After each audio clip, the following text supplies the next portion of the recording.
আজ বানাবো অনুষ্ঠান বাড়ি স্টাইলে পটল চিংড়ি। এরকমভাবে বানালে অনুষ্ঠান বাড়িকেও হার মানিয়ে দেবে এই রেসিপি। প্রথমে পটল আলু এরকমভাবে বড় বড় করে কেটে নেব।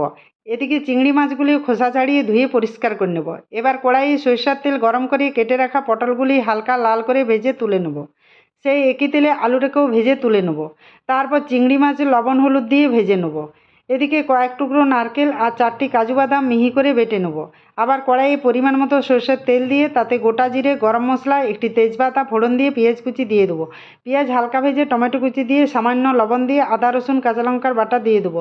এবার একে একে ধনে গুঁড়ো, জিরে গুঁড়ো, হলুদ গুঁড়ো, লঙ্কার গুঁড়ো দিয়ে সামান্য জল দিয়ে মশলা কষিয়ে নেব।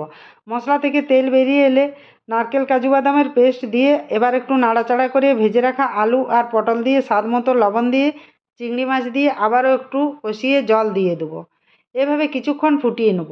এবার উপর থেকে গরম মশলা দিয়ে নামিয়ে নিলে তৈরি দারুণ সুস্বাদু পটল চিংড়ি। আমার এই রেসিপি ভালো লাগলে লাইক, শেয়ার, কমেন্ট, সাবস্ক্রাইব করে পাশে থাকবে।